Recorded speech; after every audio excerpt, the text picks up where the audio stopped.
Every other time with Eric. Wow, a long-awaited episode, man. I've been looking for this gentleman for years. I came across his content a couple of years ago, and I was just intrigued because he was talking about things that mainstream society don't talk about. Mm-hmm. We got a legend, a life transformer, pastor, someone who's made a lot of inroads in Kenyan society. Yeah. Pastor Ndura Waruinge is here. Apostle. How are you, sir? I'm good. What's the distinction between pastor and apostle? Yeah, in Christianity, there are fivefold ministries. The body of Christ has fivefold ministries, and the fivefold means are in your fingers. Now, this one is a teacher. A teacher, this small finger is a teacher. Yes. A teacher is the teacher of the word, who teaches us the Bible, life, and then we have the pastor. The pastor is a shepherd who keeps tabs on you, what's happening, spiritual tabs. A teacher might not be necessarily be so spiritual. Yes. He will give you a flat kind of information. But the pastor gives you some spiritual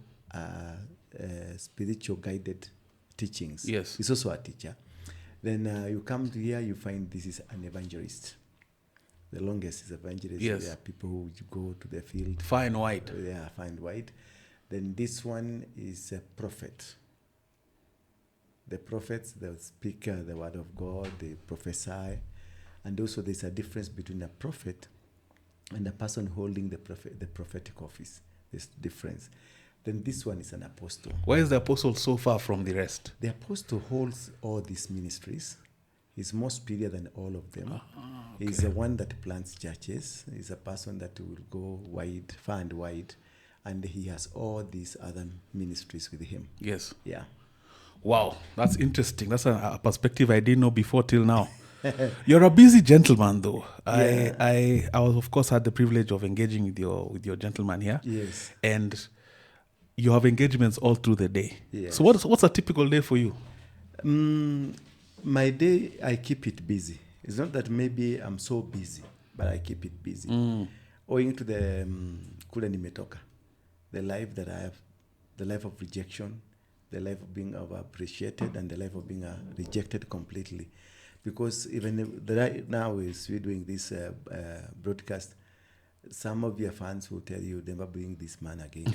And some of your fans will tell you, wow, you've done such a wonderful thing bringing this man. Yes. So in life, you have two sides. That's why you have two eyes. That's why you have one nose but two holes. That is where you have a mouth that has two parts. Duality. Yeah. Life is duality. There's a life that is negative. There's a life that is positive. Without a negative life, you're not a human being. You're not living. Without a positive life, you're not living. You must have the combination of two to succeed in this life. Yes. Because I remember one day I became a chokora. And when I became a chokora, it's not that my parents were poor. My parents were not poor at all. My father is a polygamous man. Yes. He has 2 wives, 20 children. I've just exceeded him by a few. By 2.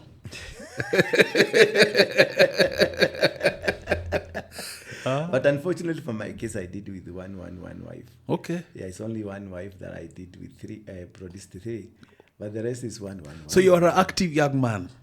I was active young man. Now I'm retired. Yes. Are you currently married? I'm not married as per se. I made a very serious mistake. A very silly, not a serious, a very silly mistake. Yes.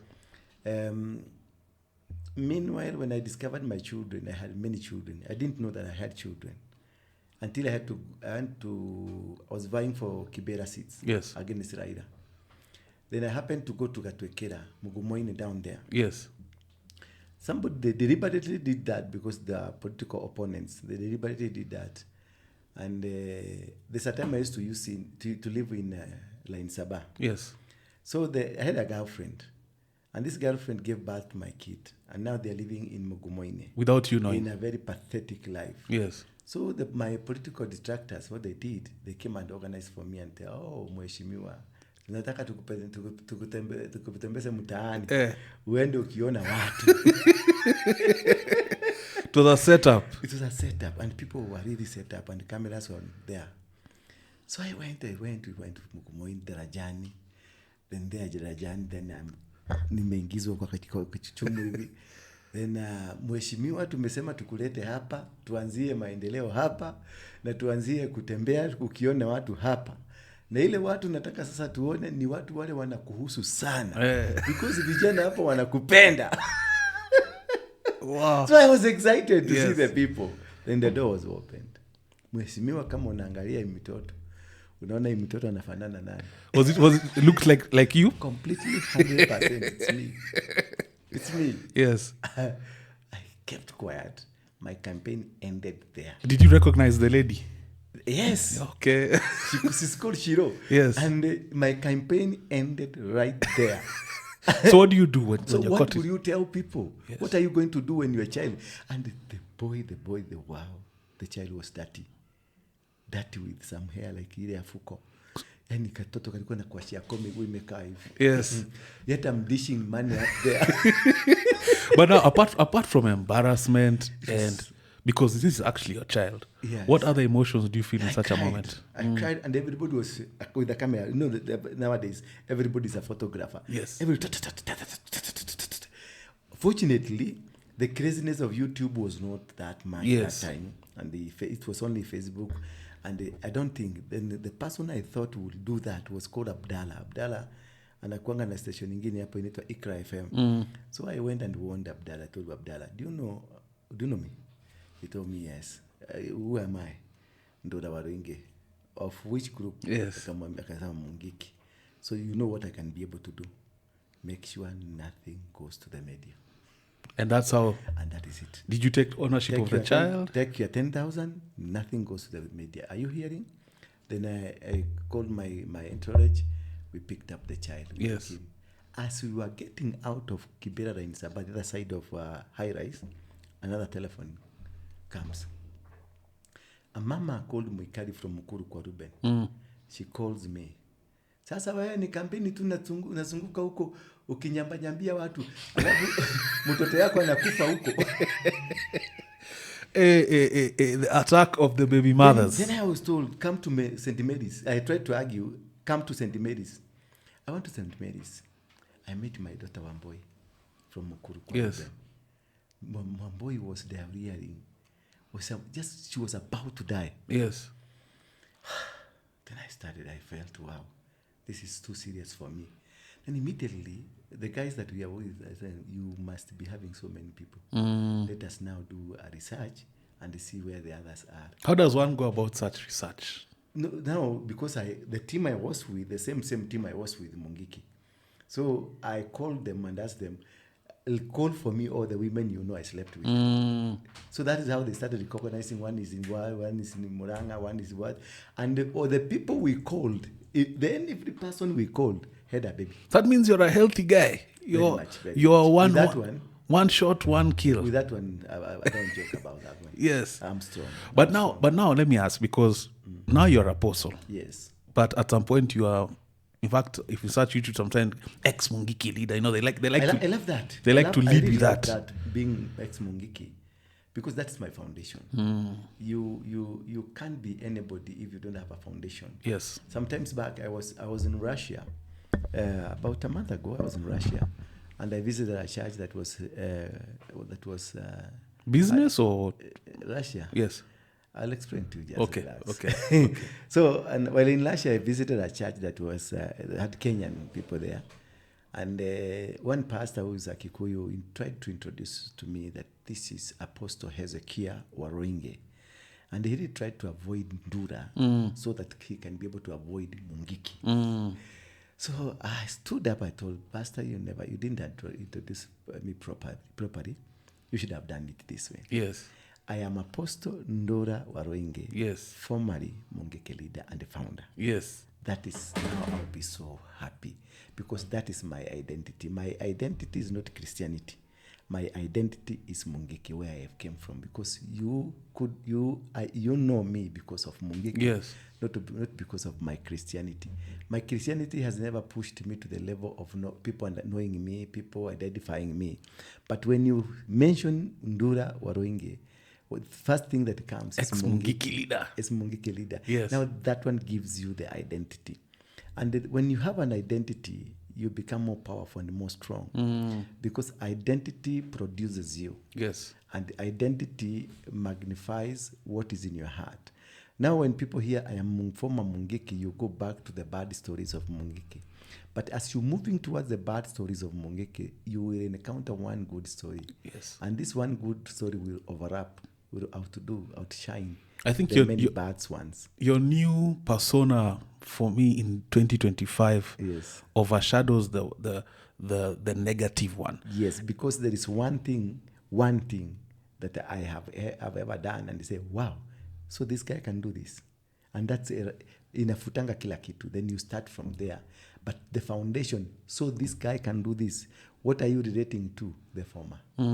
So the former is very important as you get to the new. But when you get to the new again, now you do a lot of work to make sure the new you defines the character you were that was hidden in that dark life. Because in that dark life, there is a character that's being hidden. Why did you get into this? Why did you find yourself being in crime? Why did you find yourself... Like now you see these guys who are carrying guns. Yes. Any thief carrying a gun, to me, is very positive. I look at the society and see the society. It is the society that has made him to carry the gun. And why did they make him carry the gun? Because they denied him the right job. Opportunity. The right opportunity. Because you see a man carrying a gun and he's not a policeman. He was born a soldier. Yes. That is why he's capable of carrying a gun here and another gun. So that person was born a soldier. If had you given him the right position, taken him where he's supposed to be, he wouldn't be terrorizing people. The policeman you see collecting money, center, left, right, that man is a businessman. He should have been given some money to go and do business, not a police. Yes. And that thief, you make him a police, and a police, you make him a businessman. And Kenya will be a glad nation, will be a good nation. Missing opportunities and then misunderstanding the opportunities given to you, not misunderstanding people, because there's nobody that has ever been misunderstood. People will say that people didn't understand you. What you see is what you get. Man. What you see is what you get. Yes. So, and what you are is what you will be always. Yes. I was a Mungiki leader. I was not leading animals. I was leading people. Today, I am a church leader. I'm leading the same people that I was leading in Mungiki. With the same skill sets. The same skills, the same everything. I'm teaching the Bible. When I look at Jesus, I see Mungiki. I don't see the Christianity we are preaching here, because Mungiki was a leader of an illegal sect. Jesus was a leader of an illegal sect. Me, Ndura, was a leader of an illegal sect. So we were condemned. Jesus was condemned by the Roman government. I was condemned by the Kenyan government. Therefore, there's something common. Jesus was speaking to the poor. I was speaking to the poor. Jesus carried weapons. I carried weapons. You see, Peter had a panga with him, a machete with him. And when they cut the ear of a person, the soldier, did Jesus tell him, throw this panga? No. He told him, keep it. I'll show its work. You know, it's very interesting what you say, because I'll take you back to when Mungiki was at its peak. I was right now I'm 34. So that time I was about maybe 11, 12. And we used to hear about this Mungiki, you know. And of course, the version we used to get was that it's a group of rough guys who extort, but murderers, avoid at all costs. And if your mother wants you to eat, he will tell you, I'm going to call Ndura. Yes. Or if you come home and your hair looks shabby, when you joined Mungiki, you know, yes, that was a common narrative. Yeah. But I've heard this being used also world over when they say to lead such a group, because Mungiki was big. I mean, you guys went toe to toe with government. At some point, you were like about the counted figure we had about 4 million people. 4 million strong is a force. And leading 4 million people who are royal, 100% royal to you, and. Then I was not very much well advanced in leadership, the school leadership. It was natural leadership. And having been to that position of leading those people, and most of them had pangas, most of them had rungus, they had guns. They were rough people in the society, but they listened to me, obeyed me, followed me, and did exactly what I instructed them. I controlled and managed everything. It was not something that you take for granted. And how are you doing this in a time? Nowadays communication is very simple. We Yes. have mobile phones. Yeah. This is pre. So how do you organize So 4 million people? It is better that our time was better than now when you have a phone, because you have a phone, but this phone is not helping us because this phone has made us to become addicts. And not many people are using the phone the way it's supposed to be used. Most of us, we are chatting. Most of us, we are in TikTok, in phonographic, all those kind of things, but not doing business with it, because this is a factory. A phone is a factory. It's an industry. But then we didn't have so many phones. What we had is a form of a communication that was so unique, because I would just need to only one person to tell one person that we are meeting in Kangema. Then from there, the message will flow like electricity. Like a military hierarchy. It was a military, because I was the national coordinator. Then we had a provincial coordinator. We had a district coordinator, location, sub-location coordinators. Then we had cells. We operated in cells of 10, where like now this region, how do you call this? Where do you call this region? Upper Hill? Upper Hill. This subsection of Upper Hill, we have 10, a cell of 10 people. Then in your neighborhood, a cell of 10 people. In the other neighborhood, a cell of, that's what we used to call them platoons. Then platoon will form 10 platoons, that's 100 people. They form a formation. Then from the formation, we form the 100, you form 100, 100. Those are 300 people. You form a sector. From sector, you go ranking. Where did you get the know-how to do this? I don't know where this came from. I don't know. I don't know. And what you're seeing the government doing today, the SACCOs, the Nyumba Kumi, they copied. Kagudi called me one day, and we had Kagudi, former Nakada. Joseph, yeah, he was Yes. my good friend. Yes. Very good friend. Put him up on the screen for the audience to see. Yes. This guy he was a PC. Yes. When he was a PC, he used to call me into the office. When others would want me to be arrested, Kagudi. If you've been watching the recent series of Every Other Time with Eric, you've noticed we are proudly sponsored by Grace Stays. I just wanted to bring you up to speed on some new developments with Grace Stays. Grace Stays is the official Airbnb partner for the Summertides East Africa Beach Festival, happening July 4th and 5th. It is the biggest beach festival happening. Grace Stays offers all your accommodation solutions. If you're looking for fantastic rates, fantastic offers, Grace Stays, your official Summertides Airbnb partner. Check them out. We'll be putting up all their details on the screen. Back to the episode. To call me to the office, because Kakuthi somehow understood the psychological warfare, and that is how he defeated us. Because we expected him to come with the police officers and the APs, but he called me for a cup of tea. We went to his office. We discussed. Down there, my people, they are waiting for when I'll tell them, now let's go fight the police. I came out disarmed completely, and planning for another meeting with him later about 10 p.m. That's I'm going to have with my coordinators. We go and sit down. Going down there, instead of telling people let's go to fight, I told them now we have to stop it until tomorrow because you're having another meeting. So he suspended our meeting literally by using me to suspend the meeting. Wow. At 10 in the night, we went for supper. We ate together. Then he told me, we are not going to meet today because the president has called me. Can we meet on Friday? He knew that week he has suspended everything. Nothing will happen. So he had disarmed you in a very very softly. So he became my good friend. Until today, he's my good friend. And must be an older guy now. He's very old now. Yes. And he's the one that introduced him. When I explained to him what Mungiki is, how it's operated, everything. Then he took it to Moi. Moi never implemented it, but Kibaki did. That is how Nyumba Kumi came. Wow. Because of our the platoon of 10 people. And that's how SACCOs of Matatu came to operate, because the SACCOs is an idea of Mungiki. In fact, yes, for the longest time, even post-Mungiki era, people, before they understood what Matatus are doing, they just termed it Mungiki. Yes. Because it operated similarly. Yeah, even today, Matatus, they operate Mungiki style. the government is operating Mungiki style because we have the nyumba kumi, and also this the kind of businesses, the stalls, the hawking style. Those are my styles, which have been adopted by Sakaja in the city, and also the subdivision of small stalls inside a building. It's me who started it, and it's worked. And so many of Mungiki Was that for members- tax collection, so to speak? Not for tax collection. So many people became my members. First of all, we started in a very crude way. Where when we started, now Mungiki was becoming bigger and bigger. We became much idle, and we were not doing anything. So crime in us became big.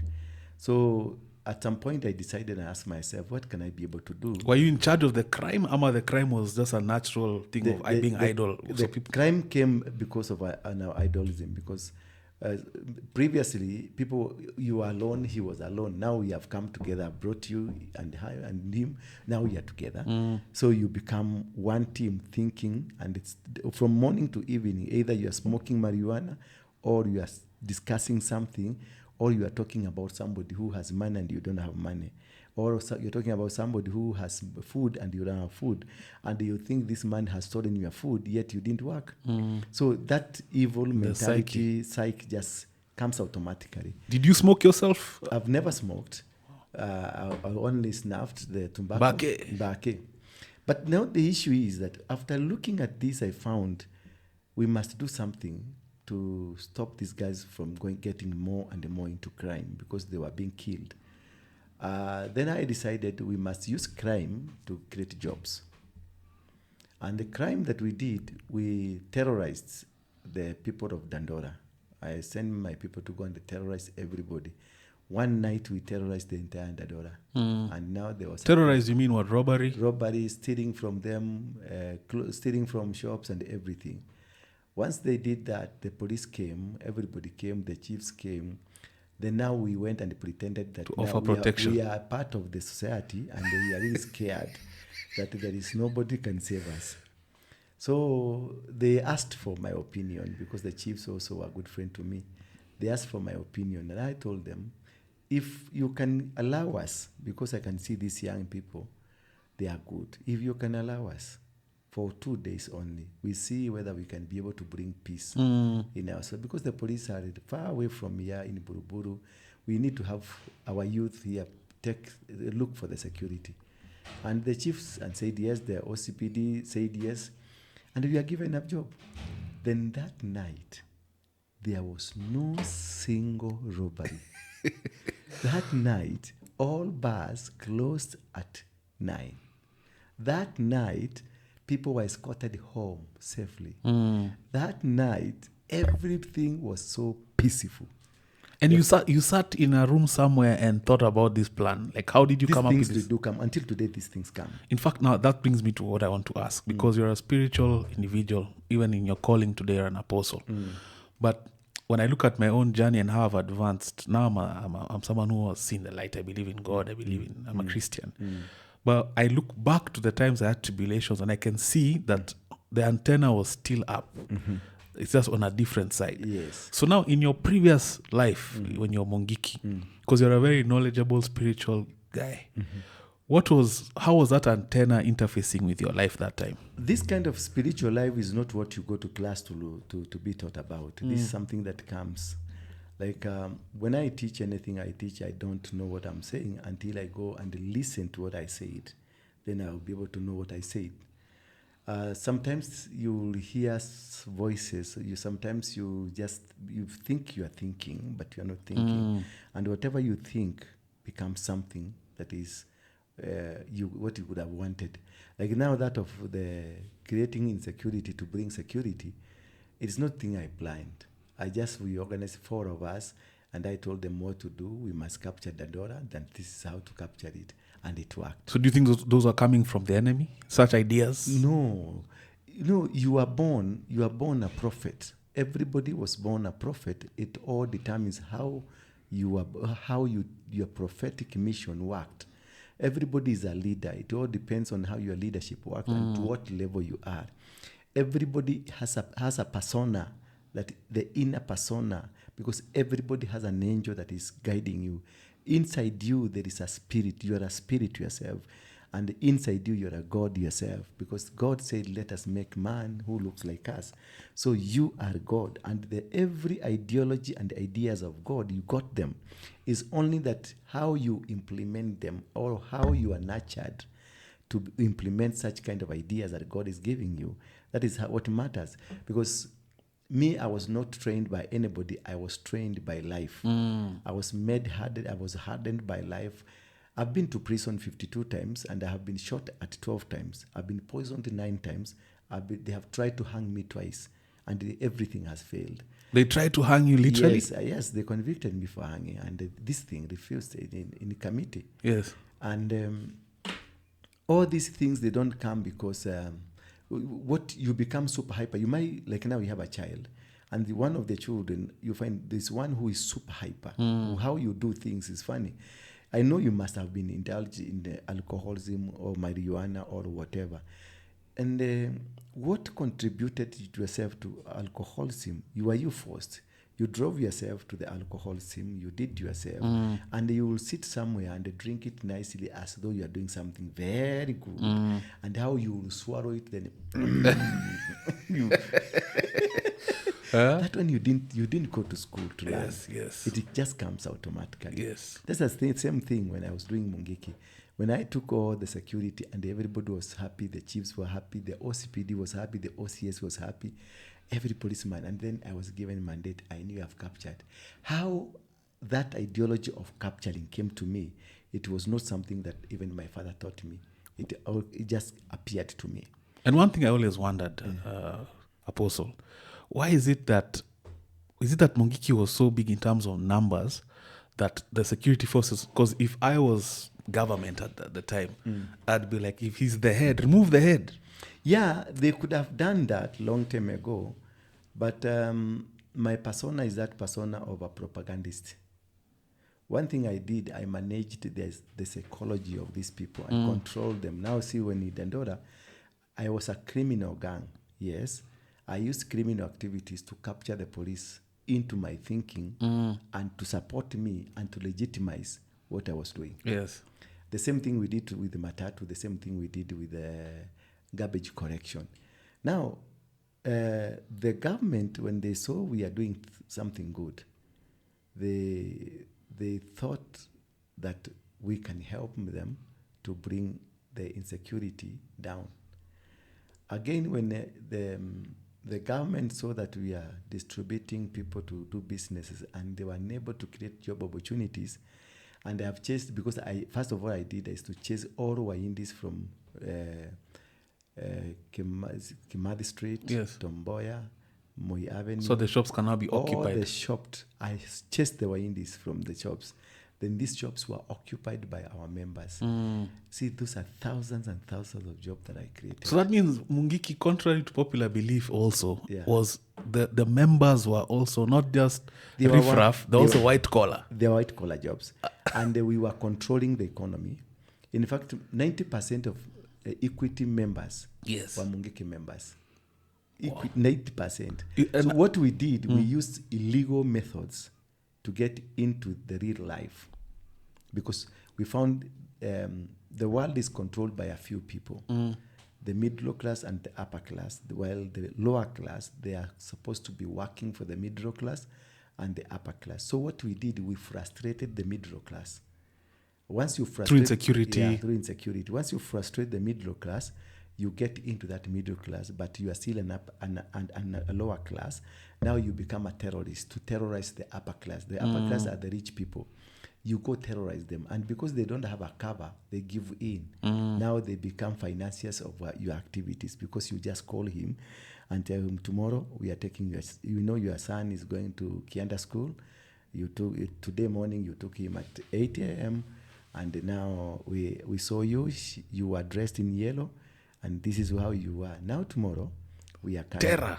We are coming. And these are some of the tactics even Kina Pablo used to use. Yes. So we use tactics to bend everything that we wanted.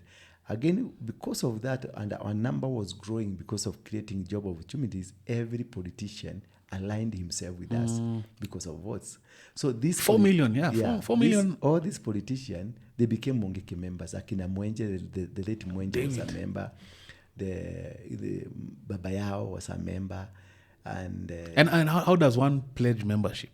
No, we used to force them. We used to arrest them. Because how do I say, now today I'm Mungiki? Nobody came. We see now, for example, this area, we have captured this area. Yes. We will force everybody in this area to become a member. So by virtue of the capture, we are members. You are captured, you become a member. Otherwise, you can't live there. We are going to torture you completely. And it is... was there a subscription? Yeah, of course. Once you become a member, like now, the people I brought in town are the first people I started with in Dandora. The first people I started with in Kayole, in Korogocho, in Kariobangi. The first patch of group that we started with, because now they had grown and they had understood the policies of the organization.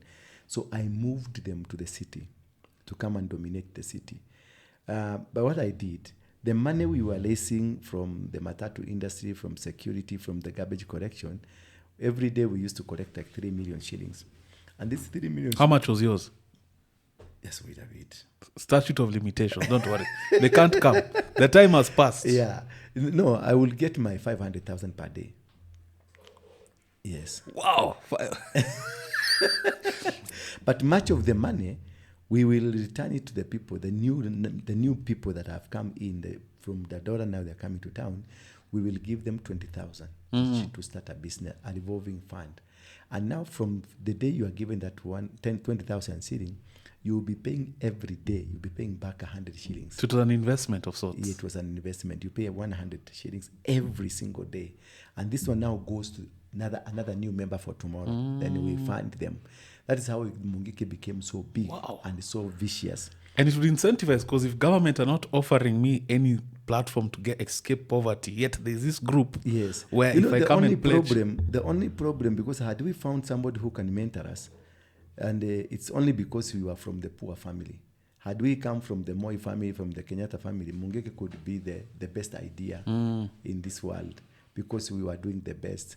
When we created these job opportunities, and then we moved to matatu industries. Matatu industries, you would bring your matatu, then we tell you go home and wait for your money. Then my member, who is a driver, will be employed in that matatu, the makanga and the tout in the matatu. Those 3 people must come from you. Just bring your car, go home. So we agree on a quota. Yeah, every day I get this much? Today, every day I'll be getting 20,000 shillings. Give us your account number. At 3 p.m., your money will be an account. But we really build the trust. But it's a brilliant way of doing things, except now the fact that it's governed by the threat of violence, which in a sense is also how government works, because... Not even government. That's how God works. We don't live... God is not democratic. God is a dictator. And God tells you, follow me or you die. Or you go to hell. He has been threatening us with fire. Fire for eternity. Yeah, tutachomeka. So that's where you go to church. And also, okay. And that's ulihubiriwa na nini? Yes. Uliambiwa nini? Utachomeka. Usipookoka. Kuna moto wa milele na milele. So fear. Yeah. And also governments actually implore the same, because that's why you have police. The police are your friends until you do what Gava said don't do. Yes. And then now you know that. See watu wako is your brother, but he will be sent to arrest you because you have committed a crime, and you don't care. He just arrest you because... But 500K a day in late 90s, early 2000s. It was much. So are you still you must be a wealthy man. I am. I'm not poor. We usually have a section in the show where we do offerings. So if you feel free to donate something. Don't worry. I do a lot of philanthropic. I have 1,000 old men from 70 years to 140 years. 1,000 I feed every end of the month. We have 140 years old? Yes, I have one, sure.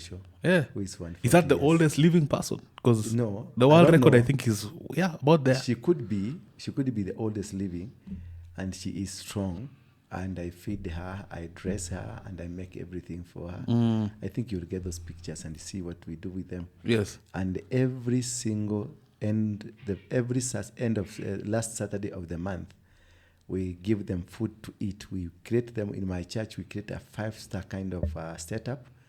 Then they will come and eat with forks and golden forks, golden plates. Make them feel part of part of this world.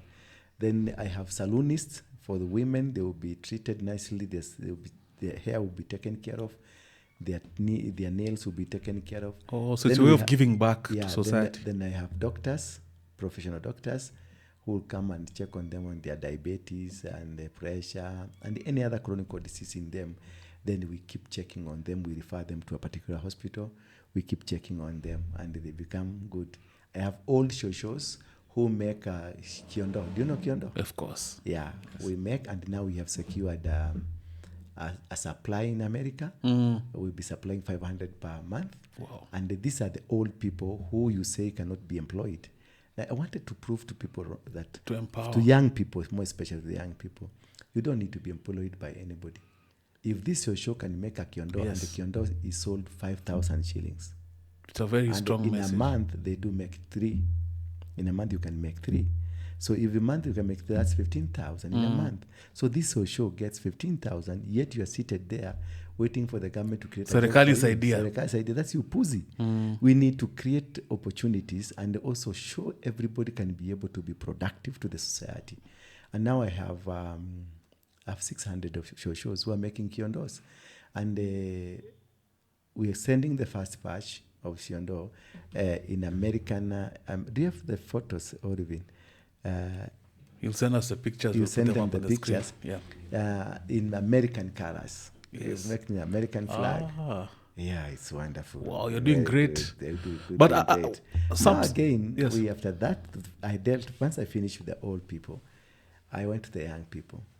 And we have who are harder to deal with? Yeah. The younger people are more they are harder to deal with because they are thinking they're running to the YouTube and the Facebook and the TikTok, doing nothing. And me, I don't know. I don't believe in TikTok or whatever too much that can give me some money. So we went to Mount Narok and get a piece of land, 10,000 acres.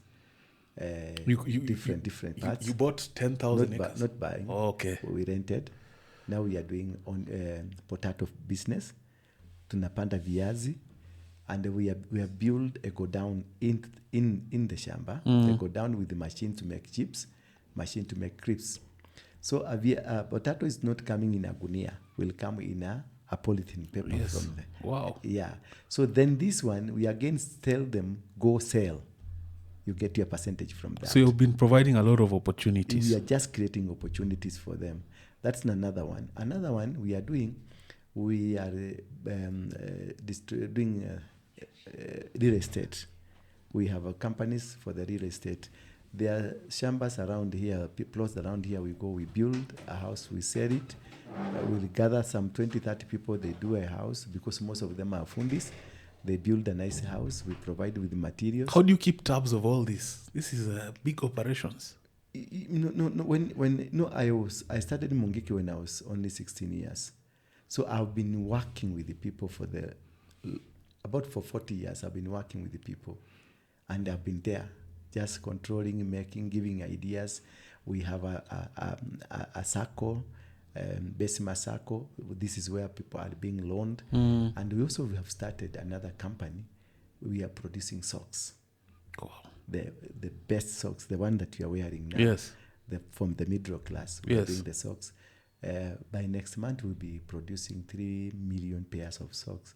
And these 3 million pairs of socks, I know you will ask me, unauzia nani? Yes. In Eastern Central Africa, we have a population of 280 million. We are targeting that population. We'll be selling. So you also ship? Yeah, we'll be taking to Uganda, we take to Tanzania, we take to Burundi, we take to DRC, we take to Ethiopia here. And we are good. And this is done by the youth. So there are opportunities. Watu wamelala masikio. Watu wamelalia tu masikio. Watu wanaanza kusema ati huyu mtu ni mwizi. And then when nikipita hapa juu na chopa yangu unasema ninawapigia kelele. I'm not making noise. I'm just enjoying my life. Do you own a chopper? I'm trying to. Oh, there's also a rehab. We are doing a rehab in Karen. Wow. We have a good rehab in Karen. Yeah. Yeah. That's a system I passed through quite a Yes, bit. And I because know, so many of these people we are meeting, they have a challenge, a psychological challenge. yes. Even, people are really helping the people in drugs, in alcoholism, but they're forgetting also phone. Is Or internet. The phone itself is an addiction. When you in TikTok, you're always doing this. 24/7. 24/7. You're not sleeping. It's more serious than alcoholism, because alcoholism sometimes you'll be drunk and go and sleep. In fact, These TikTok, people are not sleeping, TikTok is crazy. you have to be It's very crazy. disciplined to actually go off. and there are many bad things happening in that TikTok. So also that we are doing that, try to train people. Use your phone to be productive for about 6 hours. Then you can do the rest of the stories another some hours, and then you go to sleep. Okay. At some point, Mungiki was at odds with government, and there's a famous guy who initiated this biggest war. The one that I can remember for my age was Mishuki, the late John Mishuki. The late John.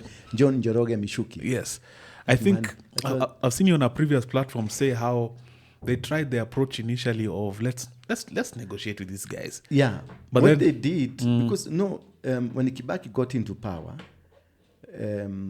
all members of parliament, not one, all members of parliament from Mount Kenya, they were all Mungiki members, All all, okay. including Kibaki himself.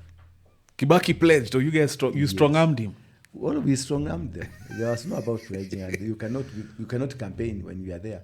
You cannot even be allowed to go anywhere. You have to be a member for you to be allowed to campaign. So You cannot ignore a force of 4 million strong. yeah, and That's you are too- controlling the ground. too Where many. can you go? You just step out of your car, then you are arrested by. I had a squad that would arrest you. I had a squad that would keep you in prison. I had a squad that was intelligence. And you I had the CID. wait. So this means that part of the squad are perhaps even police officers. I had police officers, I had people in the army, I had people in the intelligence, I had people from all quarters of life. So when he entered power, he was like, "We need to dismantle these guys," or what? No, what they did, they knew how powerful we are. And they knew if they kept us at bay, we'll cause trouble to them. Because we kept threatening them.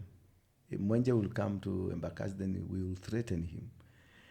Ndisho will go to Thika, he will be threatened. When you say threaten, are you asking for money? Or No. If you've been watching the recent series of Every Other Time with Eric, you've noticed we are proudly sponsored by Grace Stays. I just wanted to bring you up to speed on some new developments with Grace Stays. Grace Stays is the official Airbnb partner for the Summertides East Africa Beach Festival, happening July 4th and 5th. It is the biggest beach festival happening. Grace Stays offers all your accommodation solutions. If you're looking for fantastic rates, fantastic offers, Grace Stays, your official Summertides Airbnb partner. Check them out. We'll be putting up all their details on the screen. Back to the episode. We are telling him that we want jobs, we want this, we want this. Maybe we have some places we want to go and occupy. We want letters from the government so that we can all go occupy. I had a famous folktale where you guys, there's a rumor, you know the way that people tell folktales, that you guys sat in Mishuki's house. It's me who did that. Yes. Is that a true story? Yes, when he was really killing people. Remember, first of all, I called one Kaboko, and I told him we must find a way these members of Mungiki, they be given some job instead of being killed. We can buy buses for them, and the government can be able to do that. Then Bill went and spoke to Mishoki. Mishoki agreed with the idea. Then They were being killed too many. they were dying too many, and it was not good. So when we went and spoke to him, he agreed. And they said, yes, we can go and do it. And he gave money to Equity Bank. Then we were told that we will be going to Equity Bank and they borrow the money. And then they identified a bodybuilding company for the bodies of the buses here in the industry area. Unfortunately, again, it's fate. I think fate can be against you. I happened to go to South Africa. I have a farm in South Africa in a place called Sun City, Rustenburg. So for the apple. So I just happened to go and check what is happening. You see how casually he just said he has a farm in South Africa. Because it's not a big deal. Wow. It's not a big deal. There are things we dream of. Yeah, it's a small thing. So when I went there, I left Minor. I told Minor, then we had parted ways Minor. We were in not good terms.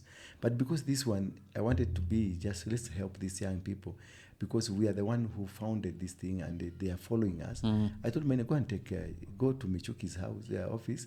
There's this, go and sign that deal so that people go collect their buses at as a loan, then we'll be paying back. So this is diplomatic. It's being done in a nice way, very nice way. So were you is he the snake that you guys rattled? The time he said, if you rattle a snake. Yes. I want my producer to find that video. There's a famous video of Mishuki saying, So what? If you want to rattle a snake, you must be prepared to be bitten by it.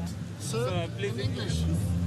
What we did, when I left it to Minor, instead of Minor going to Mishuki to go and negotiate, he went to Banana with his boys and they started barricading roads and destroying the matatus. why was it differing from what you said and what he did? Why was that disconnect? Miners thought that I am selling them to Mishuki. That's a primitive side of thinking. He thought I'm selling them to Mishuki. So he decided to go and cause chaos and let Mishuki know Waruinge is no longer in charge. Leader, in charge. I am in charge. Is it true? Some people say you are the brain, he was the brawn. Is that true? I'm the brain. And he was the muscle. He was the spiritual leader. I made him to be the spiritual leader. For you to be able to rule people, you must invoke a spirit. So to invoke a spirit, you must have a person who will carry that spirit and hide it inside there and make it a mystery. Was it tied to the oathing? Yes, we would tie to the oathing. So if I want to contain some people, you will become the spiritual leader. Now you become the spirit and you are completely hidden and you become a mystery from anybody. So that mystery, it is that which contains people together because everybody will be wanting to know what is this. And then I told these people that Minor died 3 days. For 3 days he went to and he met Kenyatta, he met Mohammed, he met Moses. They met them and he has a good message for us. So let us keep loyal to him. So you borrowed some tenets from mainstream religion. What was it?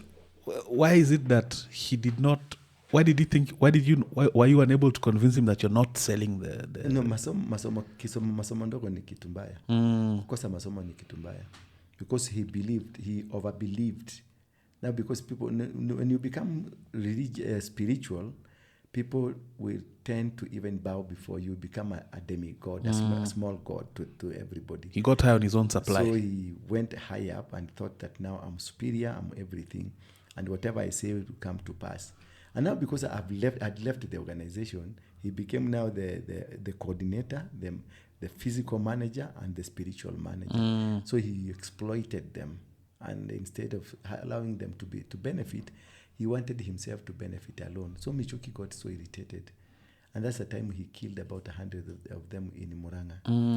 Then when I found Michuki, I called Michuki and nikamuuliza, what are you, why are you doing this? Why are you killing this? Akaniambia hata wewe nitakuua. Then I told him, I'm going to kill you first. Wow. So this is me, I was born a general, I'm commander. My great-grandfather. So this is, for context, because my audience has to go with us. This is the minister for what was called internal security at the time. Internal security. You told him verbatim on phone. He's going to kill me. You told him first. I'm going to kill you first.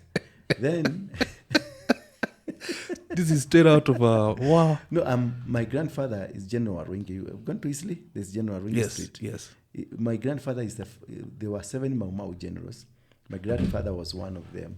My grandfather is the actual founder of Mau Mau.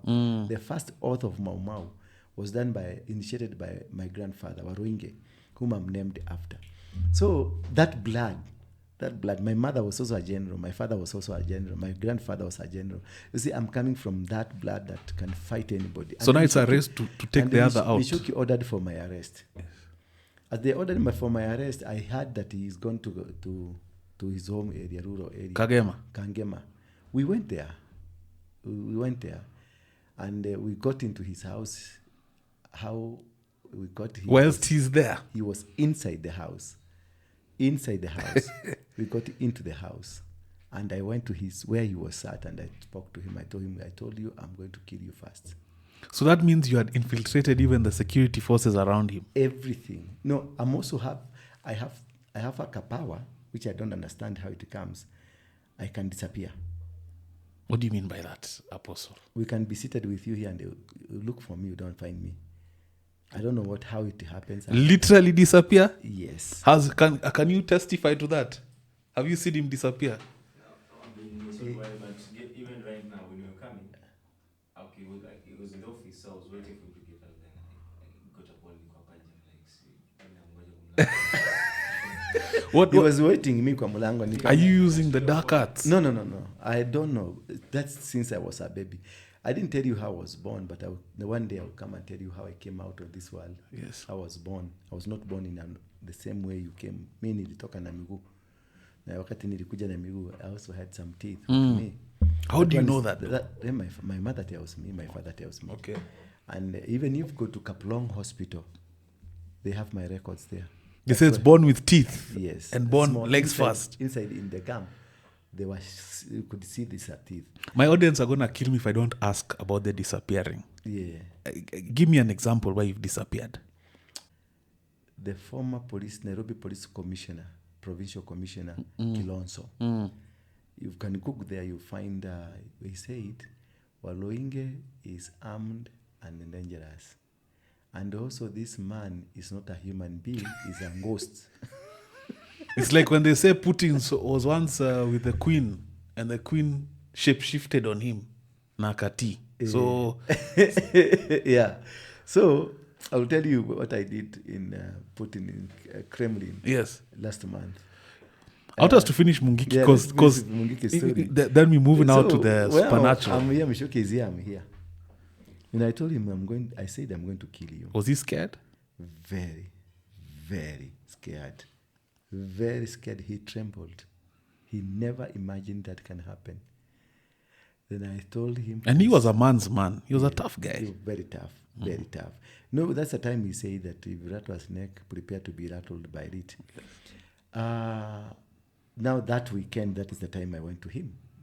And I told him, stop what you are doing. I'll come for you while sleeping with your wife.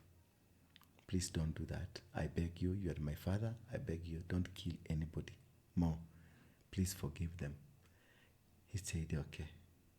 And then I walked out. In the midst of the police that guards him, they never saw me. You disappeared? I just disappeared. He kept asking them, where is that man? How did he come inside? He ran away from his home, never to come back until he was buried there. Wow. Until the day he was buried. So are you doing this consciously, like now it's time to disappear? I don't know how. When I'm in danger, completely danger, just something will happen. I will also not know because... Where do you end up when you disappear? Like No, I will not know that I have disappeared. I will realize these people are not seeing me. Yeah, it's like I got here, I entered here, and then I do things, then I see when they are to one even nafanya. That is what happened, and that's what happens. Like the other day I was in Russia, and I found myself inside the Kremlin. Kremlin is a state house. Yes, of course. I entered through the other side of the tourists. Getting inside, I found myself with the gentleman. And he said hi. With the gentleman? The gentleman. What, Vladimir? Yeah. No way, Jose. First of all, put a picture of the majestic Kremlin on the screen. I can show you some photos. You were with Vladimir? Yes. Can you please send that to... yeah. What did the man have to say? They were expecting, I think they were expecting some black guys from West Africa. So, so I got in, they thought I'm one of the black guys from West Africa. You know, they're the ones who's financing the change of governments. It's in called West what? the Traore and all those kind of people. So I think they thought I'm one of them. And then I was ushered in by the security guys, only for them to discover I was not one of them. And those security guys are not a joke. They're not Putin's a joke. guys are... So already the guy had said hi to me. And I walked out. Did he recognize you? No, he didn't recognize me as per se. I told him I'm from East Africa. And, these are not, this is a way he signaled to them. Then I was pushed out of the house. Wow. And the good thing I had already Yes. nilisalimia Wow. nilimsalimia Kenyan style. Someone was fired that day, for I sure. don't think so. It was an excitement. I could not even myself. You'd bring wrong East This is African. now- this is I don't know whether I see. This is the house inside. I'll get you the. I don't know whether I have Wow. the picture. That's Kemlin. Yes. I did this with my phone. Yes. These are photos you're seeing. They are all from that area. Yes. Can I scroll? Yes. These are the pictures where Putin says Jesus was black, I think. Yes. Yes. These are inside the state house. These are photographs inside the state house. Yes.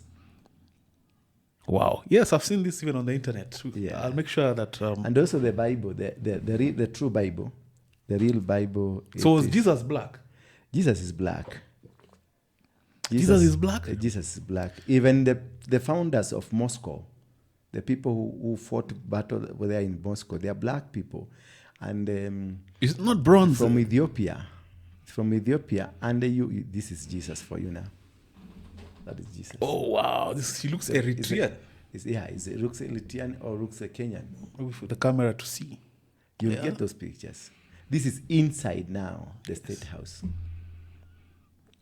But not he's a black ile design, yeah, Ethiopianish kind of black. Ethiopianish kind of that. Wow, what was your engagement with Putin like? Just a handshake? Just a handshake. I didn't know. I was not aware I'm getting where he is. Is when you just find yourself, this is the guy. Because it's not like Kenya where you have a state house and nobody can get into state house. There's section for the tourists. Oh, it's a tourist attraction It's as well. a tourist attraction. So there is how I went, only to find myself inside. So I don't know how I got there. For sure, I don't know. And what it was takes- not pre-planned. It was not organized. But how I got there, I cannot be able even to explain until today. And what takes Apostle Ndura to Russia? What's the I mission? don't know. I just told these guys in charge, I feel like I want to go to Russia. Then we went to the internet and they saw that they can give e-visa. And I applied for it. In 2 days I had it. Wow. And How long were you there?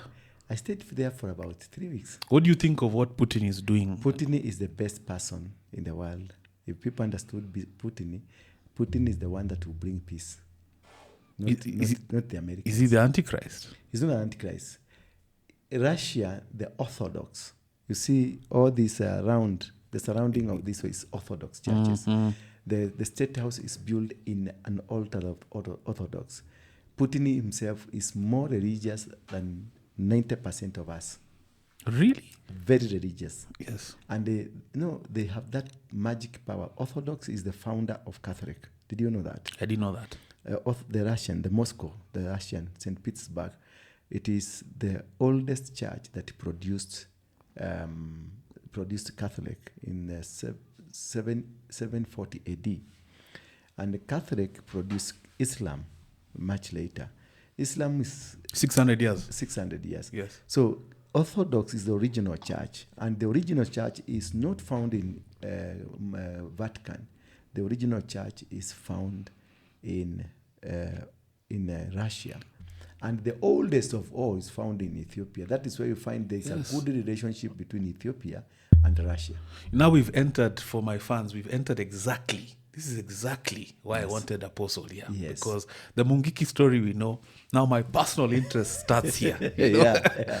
So you talked about Ethiopia, and you said some people say the ark is there. Is that true? No, the ark is in Kenya. Ark is not in Ethiopia. The Ark of the Covenant. The Ark of the Covenant, I have seen it myself. I was there. Doesn't the Bible say if you see it, you die? No, where? Which Bible? I want to show you, and I showed you the Bible. Where is it? Because the guys in Ethiopia, they suffer from radiation damage. Now, look here. This guy, that is in the gate of the state house. That looks like an angel. The history of this guy is from East Africa. Who's that? They don't have his name. Is there a way to mark it so that you know to send it? Yeah? I'll send you everything. Okay. This guy is from East Africa, And as much, and if you look at the history of the people, the Judah, the family of Judah, and remember the history of the Assyria, the people who are not Assyria, the people who are chased away, and then were moved towards the north As refugees. Yes. And they went to a place called Magog. Magog is Russia. And that is where they sat under a fig tree, a mugumo tree, and a sheep appeared. And they slaughtered. Then God guided them to come downwards. If you look at the histories of the most Bantu, they were mercenaries. They were people employed to go and do battles to other for other communities. And the Bantus are the Kikuyu and the Kambas like you and me. So I was trying to connect this story of the Negroes. The Negroes are the Bantu people, and those are the true Israelites. And they came down to Africa, and the Africa was not known as Africa, was known as Abel Kalam, meaning the cradle of mankind. The cradle being the origin where it all started. Where man started is in Africa. Africa, how did Africa become? Where does the Garden of Eden fall there? I'm explaining to you. Where does the name African came? African came because of this general, a commander, an Italian commander was called Africanus. Africanus came to do battles with the people in Libya. Then we had Libya, we had Kush, that is Abel Kalam, and we had Nubi, that's where the Nubians are, the Sudanese. Yes. And they came and did some battles, and this African Italian man won the battle. Then he colonized us by giving us his name, Africa. So if you read the Bible in the book of Genesis, it talks about the Garden of Eden. Yes. Was in the east, far east of the world. And is this literal? Because there's an argument philosophically in the world about whether the Genesis story is to be taken literally or as an allegory. Is it? It is, because I've read the three books, the Ethiopian Bible, and the Gregorian Bible, and also the Apocrypha Bible, the Bible that has 83 books, and this one that we have 66 books, and the other one that has 100 books, the Ethiopian Bible. Has 83, another one 77, and another one 66. All the Bibles, I have them.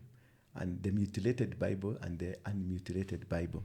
And what does the Roman Catholic Church try to leave out? Why are they so specific about the conventional mainstream Bible? And then for them, religion, Jesus never preached about religion. Jesus was not religious at all. Jesus was a kingdom man. He taught people about the kingdom of God. He never taught people about religion. Religion was created by the Roman Empire as a form of controlling, ruling, and manipulating. So religion is the greatest enemy of mankind. And religion is anti-God. It's not for God. It is for manipulations. But when you speak for the elitist, for the elitist. For now, for the kingdom, it's about liberty, because that is now we go straight to God. And Jesus said, thy kingdom come. He didn't say thy religion come. He said thy kingdom come. He spoke about the kingdom of his Father. He never spoke about the religion of his Father. Religion is demonic. Religion, every religion, all the religion you see, the mentality behind the religion was demonic. It's only that now they used it to come and conquer Africa, and they changed the narrative and the story of African. Now, as saying, Garden of Eden is in the east, and it was in the middle of the world. You getting me? Yes. It was in the east. So by middle you mean in the equator. middle. And which country is in the middle? Kenya. It's Kenya. So that is where the Garden of Eden is. It is the far east in the middle. Recently, there's a gentleman on TikTok, a tourist. I don't know if you guys saw this. He was somewhere in Kenya, and he was saying he found the Garden of Eden. Yes. Very beautiful place. The place. Garden of Eden begins from Sudan, goes down to South Africa. And most of these parts we see, they are in the biblical part.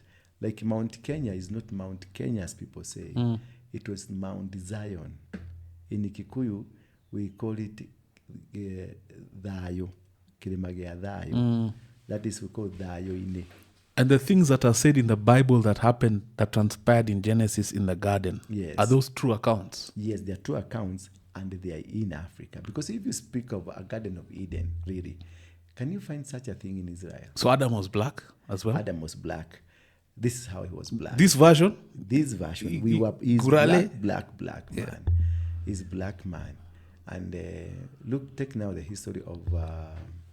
Sorry, before you get there, were there, this is again another philosophical question, was there something before Adam? Because there are two versions of... Yes. Before Adam, there were human beings. Before Adam, life existed. Life did not... It's okay. Life did not start Don't even worry. The life did not start with Adam. Because you find Adam, there was another wife of Adam called Lily. That's found in the book of Enoch. Enoch. Yes. I have those books. Lilith was the first wife. Yes. And if you read the book of Genesis, just chapter number 1, from verse number 24, 25, 26, and 27, it talks about let us make man in our own image. Who are they with? Let us make man in our image. With whose image? Is it not the elders? Who are they? Yes, who are the elders? That's a The question. elders must be human beings because that's where the elders. And number 2, before in the beginning, the Bible says, in the beginning. Let's read it. It will help us better if we do a reading. There are 24 elders, eh? There are 24. The seraphim. Genesis 1. Genesis 1. Here. I'm reading the NIV version. Yes. In the beginning, God created heavens and the earth. Stop there. The whole story ends there. The Bible begins there and ends there. In the beginning, God created the heavens and the earth. So where was God?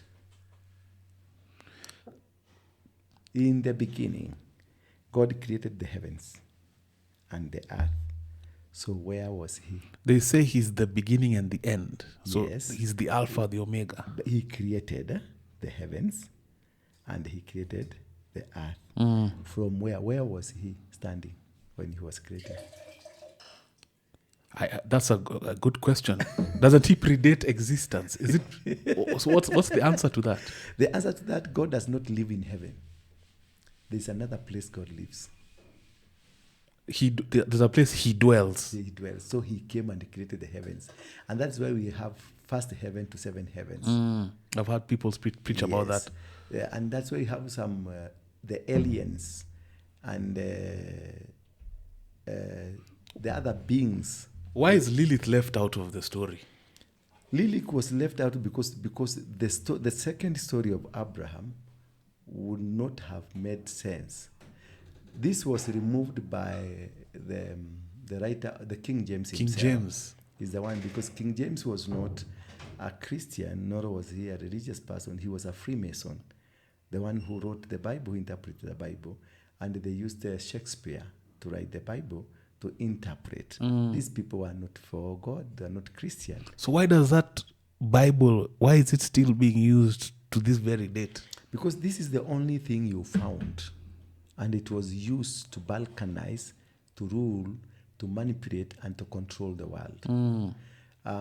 So you said something, you've touched on a very important thing, because as of 2 days ago, I'm sure you're a very informed guy, you saw some more things have been found out, for example, about the pyramids. Yes. It's been found out that they go 2 kilometers deep. Yes. And they have cylinders with winding coils. Yes. Which throws out completely the narrative that there were tombs. And that changes everything. Where did the idea of the pyramid came from? I'm trying to tie in the deception, the why, and just how much deception is there in the conventional Bible. Yeah, in the conventional Bible, because they try as much as possible, and that's why so many books were removed, to remove the story of the African from the Bible. That directly relates. But they forgot one thing. They forgot to remove Isaiah 18. Isaiah 18 speaks of about, let me read it for you. so that it can be of good to everybody. Isaiah 18. And these are things you researched. Most of these things were revealed to me by God Himself. Most of things I have never done the research, but they just come. Listen here now. That's Isaiah chapter number 18. Woe to the land of wearing wings along the rivers of Cush. Where is Cush? Sudan. Sudan or Ethiopia, which sends envoys by sea. That is, which sends envoys through the Nile in papyrus boats over the water. Go swift messengers to a people tall and smooth-skinned, to a people feared far and wide, an aggressive nation of strange speech, whose land is divided by rivers. It is only in Kenya that we have that land divided by rivers. All you people of the world, you who live on the earth, when a banner is raised on the mountain, you will see it. When a banner is raised on the mountain, a banner is a flag. It is only in Kenya that we ever raised the flag in the mountain. Is this when independence? Monyao did that. Yes. And then it continues to say, and when a trumpet sounds, you will hear it. Monyao blew a trumpet from the mountain. So it is only in Mount Kenya that has ever been raised a flag, which now, beyond the rivers of Ethiopia, is downstream to Kenya, in that mountain. And therefore, this mountain tells you this is Mount Zion. If you read further, it will show you how God uses Kenya as a platform for the revival, and that is you see Kenya is a platform for the revival of the gospel of Jesus Christ. Why? Because Kenya is the cradle of mankind. If you go to the historians, they will tell you the oldest fossil was found in Kenya, meaning the historians and the Bible people will agree with you that the origin of man is starts in Kenya, here. starts from here. But you've mentioned how the Bible was corrupted because people like King James was a Freemason. Yes. Right?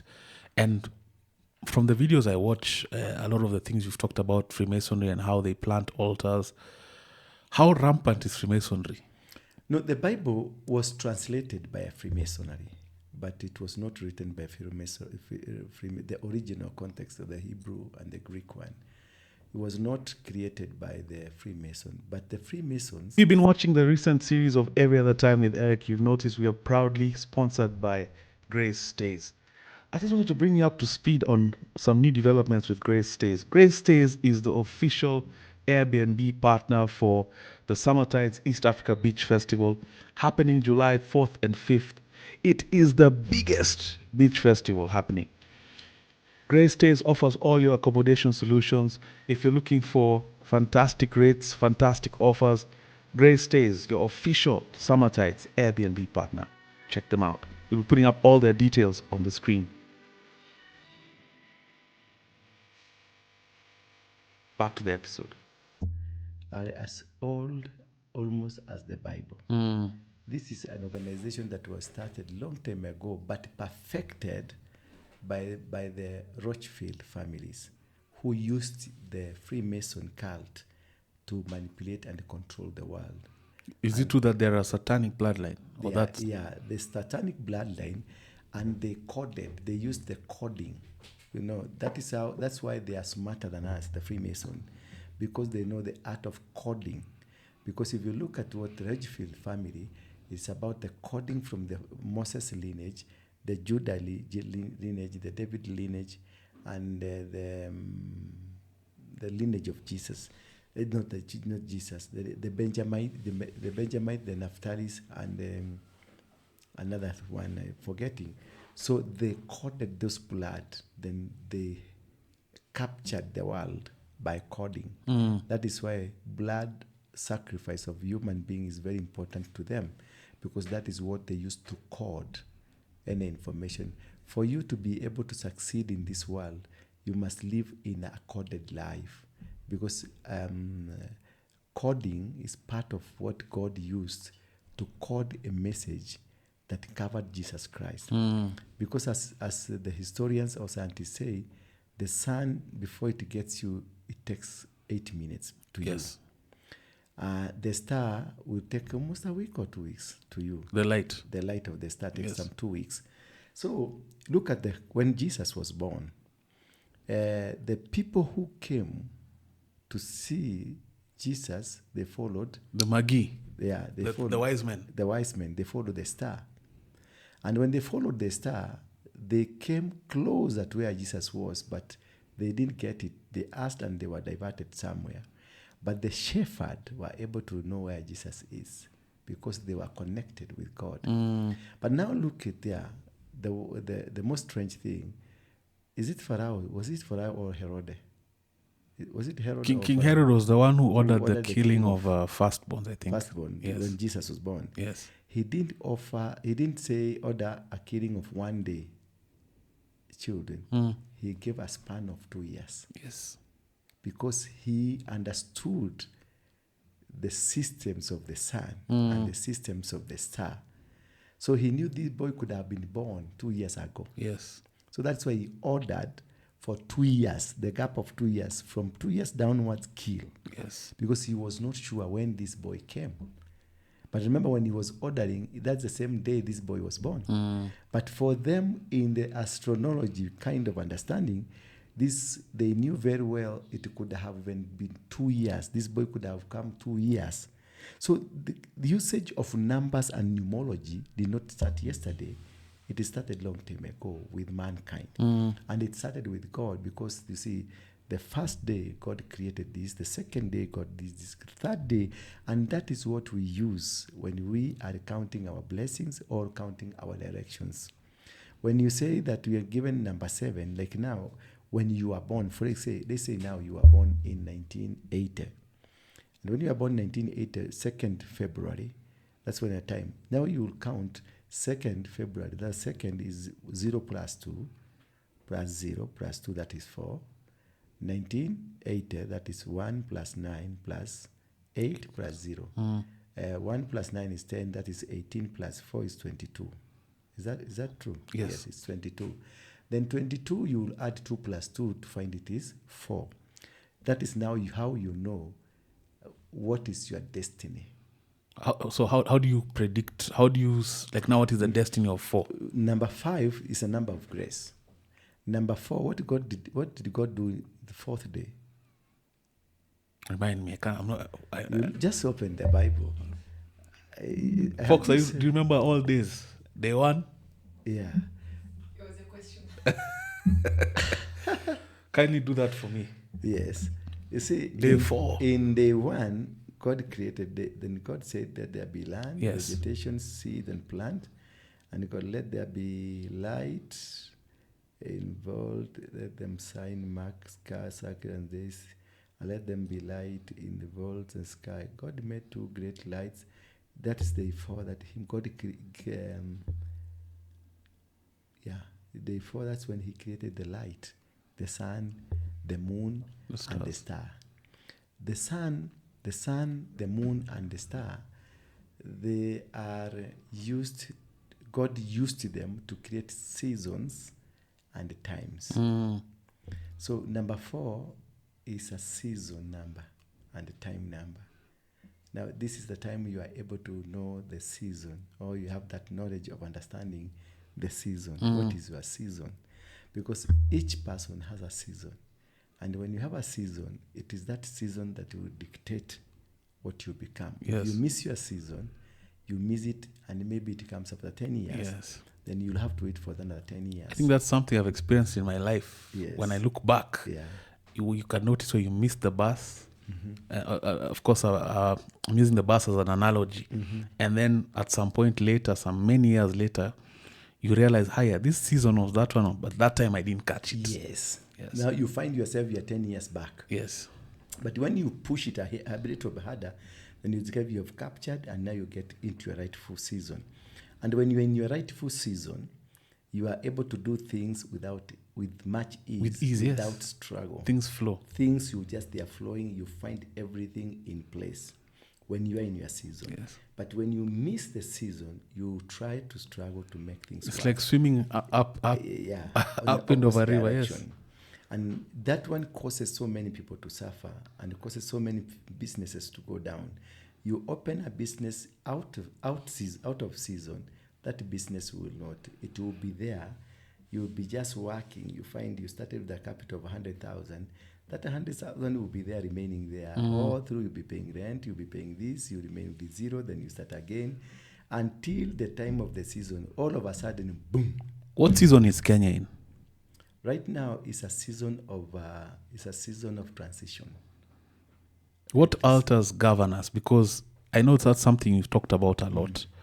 And we know about our origin story. And by origin, I'm talking about, let's start from just pre-independence to independence and how the country has been moving to the point we're at now.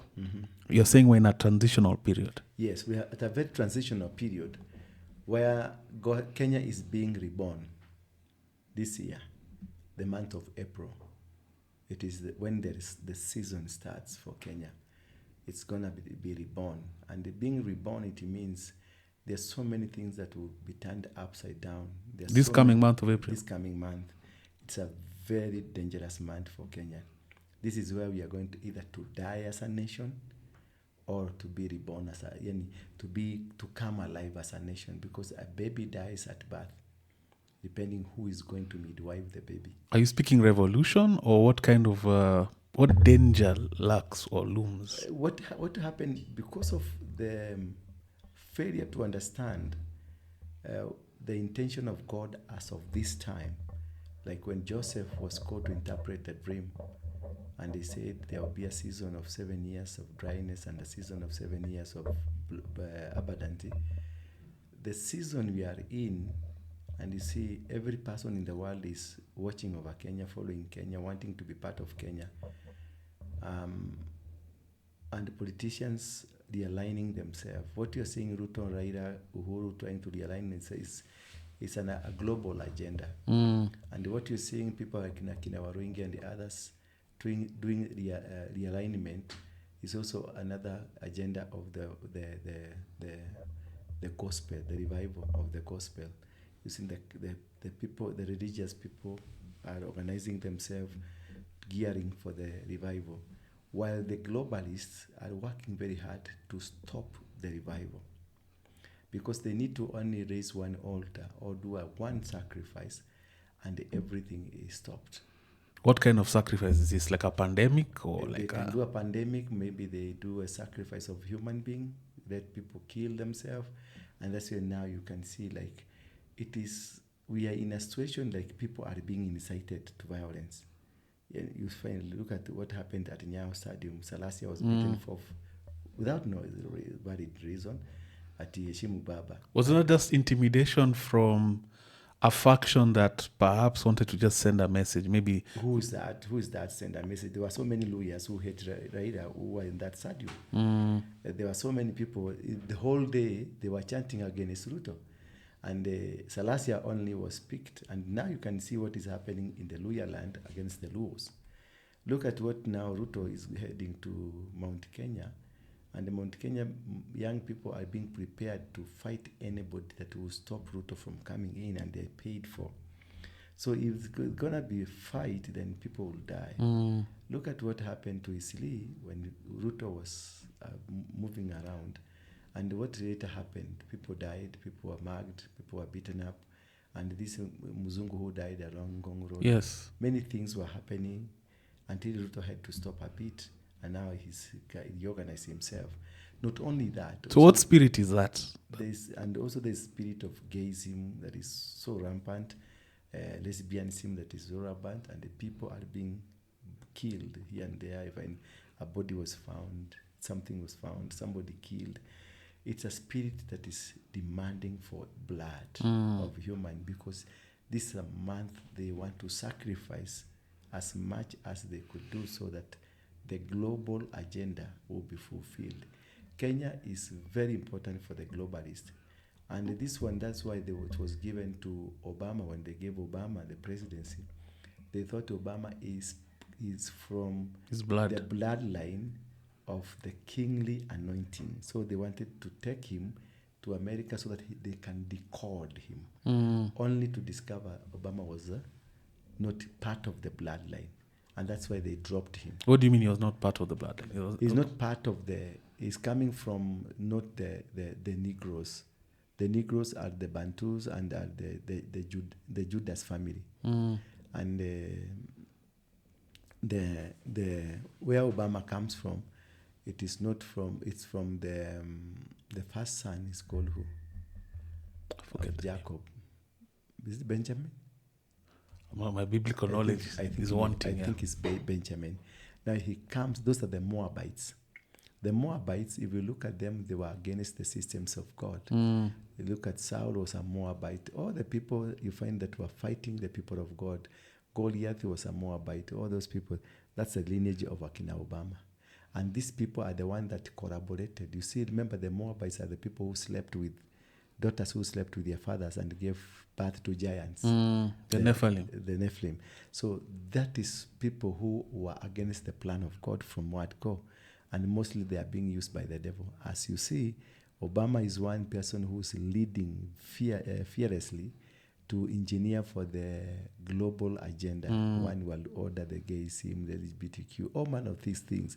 They are in them. But you come to the Republican with the Trump is fighting that vice, because that is how God has decided to plan to make the world work and his systems work. Therefore, when they discovered Obama is not in the lineage of the whatever they wanted, and they knew he's not carrying the code they wanted, he's carrying the code they have, but they wanted a code that is coming from either a Luya, a Kikuyu, a Kamba, those kind of things. Then when they failed to get the code, they came back and they tried to get to Kina Kibaki. Kibaki refused. Uhuru didn't have a clue of anything.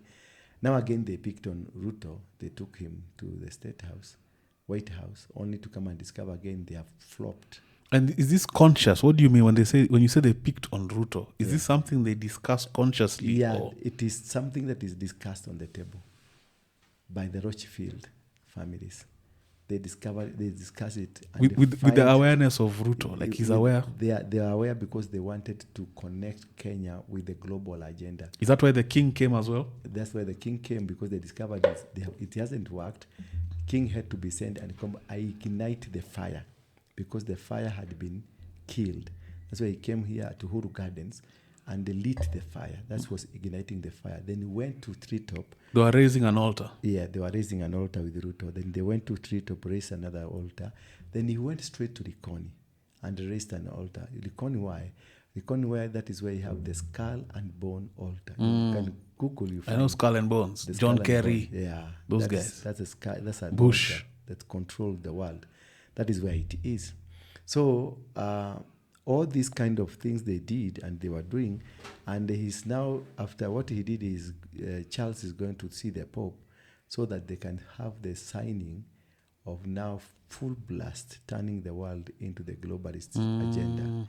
Again, now God is rapidly raising Kenya to counter every system that they are doing. So there are many people who have been raised in Kenya who are destroying those altars. Once they are risen, they are destroyed. They are risen, they are destroyed. And our crop of leadership here, because I've heard you say severally that most of our leaders, pre-independence and now, even some of the buildings that are like phalluses, you said like a penis, so to be just brutal. So our leaders here are they majority Masonic or? The leadership we have for now is Masonic. The entire leadership. In full awareness. In full awareness. So you cannot be the Kenyatta family is the custodian of the Freemasonry. And the Raila family is a custodian. Then we have many other families. So I want us to go slowly. So when you say that, because sometimes, when you say Masonic, people can easily brush through and say, so this is the way I have a day job that I have to go to. For me to retain that job, I'm there. It means when I'm called to go and fly, I have to go. This Masonic existence, it's conscious. So it means they meet up. Yes, they meet and decide and they have a plan. They wear those robes. Yeah, they wear. If you can, you'll Google and see Kenyatta wearing it. Moi as well. Moi as well. And when Ruto went to White House, where he was taken to sign the agreement, you see that behind him is Onoblisky. Onoblisky is one of the Freemasons that they use, because Onoblisky is an organ of a male, and down there is an organ of a female. So that is what they used to do rituals. No, they do rituals. So he's not a Christian? On sexual altars. Sorry? Are you saying he's not a Christian? What? Our president? Our president campaigned on a platform of a Christian, but he ended up in the third family. Did this transition happen as he was getting power? He did it. No, after he got power. He yielded. He yielded to them. No, remember I told him, you will not survive in that state house. I told him, you'll never survive in that state house, but unless he destroys it and he rebuilds another new. Because that state house was constructed by Sir Evelyn Baring, by the Freemason, and there are altars raised there that controls not only Kenya, but the entire Africa. But because I remember when he first won the presidency, there was talk of, remember when he had a lot of prayer, what are they called? Yes. When he was in Karen, he was a Christian. But when he came to town. What about the guys he hired? Because there was a whole team, what are they called? Intercessors. Intercessors. And the wife was saying that... the people who came from America, people who came from Nigeria, 90% of them were not godly. Those are the people that misled them, and they captured the whole thing. So these are very serious allegations, yes, or things that you're espousing. So all this, when you see Kenyatta, in church, praise and worship, it's all a ploy. You are not stopped from going to church when you become a Freemason. You are not stopped from becoming a Muslim. You still be there, because it is a different thing altogether. So the family that now was left to guard the altar of the Freemason is the Kenyatta family. And the headquarters of Kenya, of the Freemason, is not here in Nyerere Road, but it is in Kilimambogo, the Macmillan. The Macmillans are the people that were now the custodians, the people the managers of the altar. But the people protecting it is this family. That is why leadership was left to them by the British colonial government, because it was so important for them. And that's why you see they control much of the land, they control much of the economy, and most buildings were constructed in their name, so that they raise an altar, an altar that will control this country. And for the first 50 years or 6 years, we have been managed by this family. Nothing we can do outside this family. For you to become a president, this family must acknowledge. It's like a kingdom. You. It's a kingdom. And that's why by this they did what? They made sure they created the named roads. When you name a building your name, and a road and everything, so every person, every time people passes there, they say Kenyatta Avenue. They say Moi Avenue, Uhuru Highway. They say Kenyatta Conference Center, Jomo Kenyatta International Airport. The name continues to become bigger. As you mention it, the name continues to become bigger. Because creation is done with the tongue. Yeah. If you look at your note, there is Kenyatta emblem there. There is the Kenyatta image is there. Aren't you scared of saying this publicly? Because you said it severally. I've said it severally. That's why I'm so strong about it, because they ask me, I'll tell them, and I'll tell them what I'm telling you, because I'll tell them KICC is an architectural plan of a donkey penis, and this man who decided is a Mkamba, who did the architecture. My namesake. Yes. Mutiso. Why did he do a penis donkey? What was the reasoning? What was the thing behind him? Why did he do So where do these guys meet? Because I've dabbled in conspiracy and I like to explore. And sometimes I look at I used to live near opposite Integrity Center. Yeah. And sometimes I'd go doing walking exercise, and I used to look at State House. I look at All Saints. I look at the Masonic Lodge, and I'm like, maybe there's some tunnels under this place. Yeah, there's a tunnel. I got into that Masonic temple, Nyerere Road. You had me. What's in there? I raided there. I'd gone to do some robbery. Who did you find there? there was nobody inside when we got there, but it's a big house like this, very big house, which had some tunnels. One tunnel goes to State House, another tunnel goes to St. Andrews, another tunnel goes to All Saints Cathedral, and another tunnel from past All Saints Cathedral goes all the way to Parliament, and from Parliament goes all the way to Who uses these tunnels? KICC. Who uses this tunnel? Tunnel to State House is used by people from the temple and also the archbishop, the bishop of the Anglican Church, because the bishop of the Anglican Church are the ones that are allowed to go and pray to the president should he get sick. So they are the one allowed to use the tunnel. The Attorney General is also allowed to use the tunnel, and the army commanders are used to use the tunnel to go and reach to the president. But also we have St. Andrews for this, in case there is something that is not right has happened, they need another extra person. You use the tunnel to go and pray. How come no one has ever reported this? Because even eventually Nyayo House was found out after so many years. People finally reported it and said, by the way, uko chini, there's some torture chambers. Yes. They were opened. I've been there. I've been tortured inside them. So nobody lies about that. So this another tunnel goes to KICC. That is why when the Parliament was attacked by the Gen Zs, members of Parliament were evacuated from Parliament through KICC. They walked through the tunnel, then an aeroplane was sent to go and pick the chopper there, to pick them from there, from that canopy there. That's, you see, they walked through the tunnel. Others walked through the tunnel to the State House. Isn't it dangerous for all these leaders to be aware of those things? Because at some point, your relationship can turn sour with the government of the day. Now, the way Rigiji is doing right now, reporting all the stories. It can be dangerous, but it also becomes your shield. As much as you see it as a dangerous thing, it is your shield, because when you know too much, they can't touch you. Yes. Yeah. So is there anyone in our dispensation who's on the good side of things or godly? There are so many people. We have so many people who are godly people. Name a few, because I'm curious. It is not good to name them here. Yes. Yeah, it's not good. So are they there as double agents, so to speak? We have double agent people. We have, like all these bishop, the mainstream church bishops, the one you're seeing with a lot of things here, those are telling us that we cannot go to preach to church. Those are Freemasons. Yeah. Actual practicing Freemasons. Actual, because that's a Church of England, and Church of England is led by the king, and the king is also the leader of the Freemason. And what about the Roman Catholic Church? Roman Catholic is an institution by itself. That is now the mother of the entire system of the Freemason, the entire system of Illuminatis, the entire system of everything that you want to call. Is it possible to penetrate a certain echelon of society without interfacing with these people?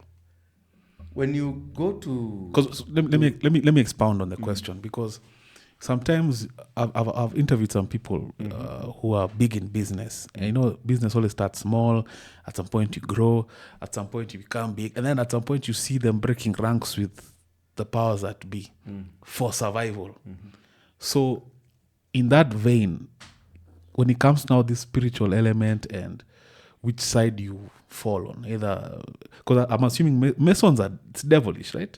It's satanic. It's a satanic, complete satanic. So in Kenya, let me speak for Kenya, can I reach a certain level of wealth and opulence without being forced to pick a side directly? You know, the kind of opulence that you go up to is a business kind of a thing. And you will find in 10 of the people you're operating with, they're part of it. So at some point you find that you can do nothing without them. You can do, if you go to you want to go play golf clubs are for the Freemasons. You must join it, you must register, you must be a member. But are they all Freemasons? I have friends who are in golf clubs. You must be introduced. Are they Masons? You must be introduced by a member. That's true. Yeah, That's that true. member now will now keep tabs, and you go through vigorous tests and trials, and they will watch over you to see whether you qualify to get into the next phase. The things like Rotary clubs, Lions, and all these are Freemasons. Those are part of the introductory elements that they use you to get introduced to the next level. And what are they consolidating there? Is it information, wealth? If there are people who are givers, Lions Club, Lions Club, they give so much. They give so much. These people, they know the art of capturing power. It's by giving.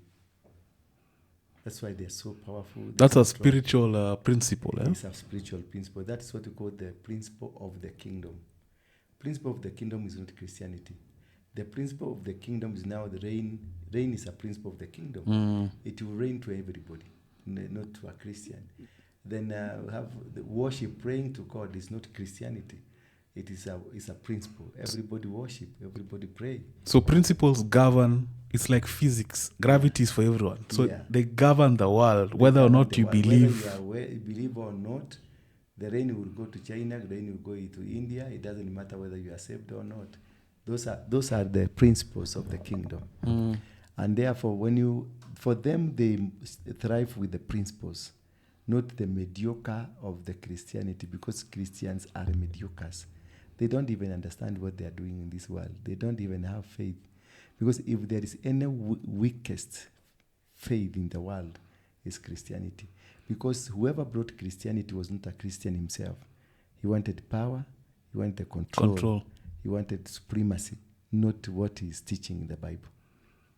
Now, and as a Mason, people who are practicing Freemasonry, are they out? If you've been watching the recent series of Every Other Time with Eric, you've noticed we are proudly sponsored by Grace Stays. I just wanted to bring you up to speed on some new developments with Grace Stays. Grace Stays is the official Airbnb partner for the Summertides East Africa Beach Festival, happening July 4th and 5th. It is the biggest beach festival happening. Grace Stays offers all your accommodation solutions. If you're looking for fantastic rates, fantastic offers, Grace Stays, your official Summertides Airbnb partner. Check them out. We'll be putting up all their details on the screen. Back to the episode. Aware or are they deceived? Are they aware? Because normally they say there's 1 to 33. When I went there, I went to steal from the Freemason, I managed to run away with the book, the registrar, and the manuals that they use. What names did you find? Wow. Every Other Time with Eric, give us an exclusive. What names did you find? Dead or alive? Moi name was there, Kenyatta name was there. Junior ama senior? The senior. And Berigatunyi name was there. Those big people. And the bishops that you see now, many of them were there.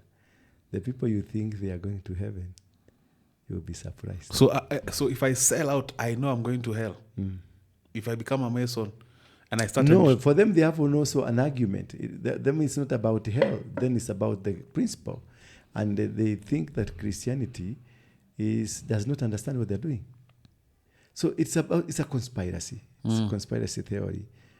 Because they believe and they know that we don't worship the true Jesus Christ. We are worshiping another Muzungu who was crucified and then who did a movie. Then he was crucified, and that Muzungu is hanged in every house, and in every people's neck they have that Muzungu. So they know that these guys, they are not worshiping God. Until now, when the revival is coming, this is a time that people will have that consciousness. What is coming is the consciousness of Jesus Christ. People to understand and know who Jesus was and how Jesus behaved. And this is now the year that revival comes. People will now start knowing that Jesus is not what we are being taught. Jesus is different from what we are being taught. What about all these things we see about, nowadays in mainstream church? I don't know. Do you speak in tongues? Yes, we do speak in tongues. I do myself. Is that something that everyone can do? No. So I think if you go to Pentecostal churches, at some point they literally say, the pastor will say, and now pray in the Spirit. And everyone starts praying in the Spirit is not uttering words that you don't understand. Praying in the Spirit is releasing the Spirit in you to commune and communicate with God. It is now a point for you to communicate with your God, releasing yourself to the communication with God. So are those guys just babbling things? That one is like, for example, let me take you, and I'm sorry to use this. If you go to Kemani Williams Church, everybody will find, say, La Baganda, La Maganda, Yes. La Maganda Baga, Yes.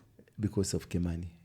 If you go to Nganga's Bishop James Commander, Yes. you will say, oh, la ka ka ka ka ka. You find everybody saying, oh, la ka ka ka ka. Yes. So that is not what the Bible talks about, speaking in tongues. Because speaking in tongues, I will speak in the Kisi language. And I don't know Kisi language. I will speak in tongues. And you hear this this language. Somebody speaking in a particular language.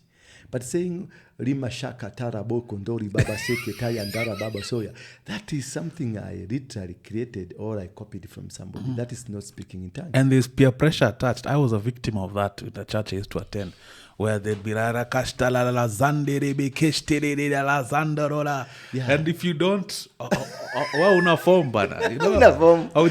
Until one of my good friends, you shout go- out Kereka, a very good friend of mine, once told me, he's like, your life looks like it's going well. Your newfound faith is treating you well. Life looks in order. But that church of yours, kuna kitu, because he told me, explain to me, what is these tongues you keep doing? And when I thought long and hard, humanity, sometimes we don't take a Yeah. moment to think, Yeah. especially when there's peer pressure. And I realized, what am I doing? I'm lying to myself. Rabba kashtalala, and I'm literally making myself do rabba kashtala. And you think you are doing something. You think you are communicating. My God. Yet you are not communicating at all. Because when you say speak in tongues, speak to God. Speak to the language of God. And God will hear you. So that is not the language of God. It is not communicating. Now you're a man who's traveled, and your knowledge base transcends just Kenya. I don't want to focus too much here because we can get in trouble. We can be picked up, and I don't know about you. Can disappear. Me can disappear by way of government. Let's go to Stato, America right now. There's been a lot of talk of aliens, UFOs, sightings of things not from this earth, they say. Where do you think about that? Why could it that they are only witnessed in America, not in Africa? You see, some things they are done just to hoodwink people and to make people, because there's an agenda they have. Psychologically, we have to be prepared that there's something unique that is about to happen, which is not. Because why is it only in Russia we have technology? Why don't we have also in Russia? Why can't we have these things happening in China or somewhere in Europe? It's only in America. And now you see Williams, the guys that were in the mass, who just came the other day. Which guys?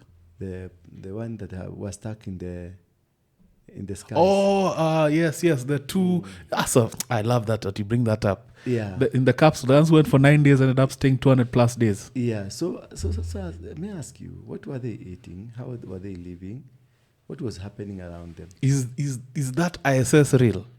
I don't think so. Because someone sent me the graphics of, we'll put that video on the screen of the splashdown, and it looks straight out of a movie. Because if you look at what AI is capable in terms of creating graphics now, it looked like AI, and then until there are dolphins, it looked very poetic and romantic. It's very romantic, and then they were releasing bit by bit, small things. And let me tell you something. If today you came to my studio for an interview, it's going to take a certain amount of time. If for whatever reason, let's say we end up staying here 10 days, you can lose your mind. Yes. If someone tells you you're going to Mombasa for 1 week and you end up staying 200 days, that's a cheesy.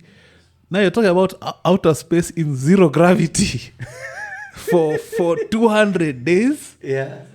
There's no way. It's not making sense. Yeah. So what's the agenda there, though? Are they just trying to show supremacy? It's an agenda of supremacy and controlling the minds of people towards what they want to do.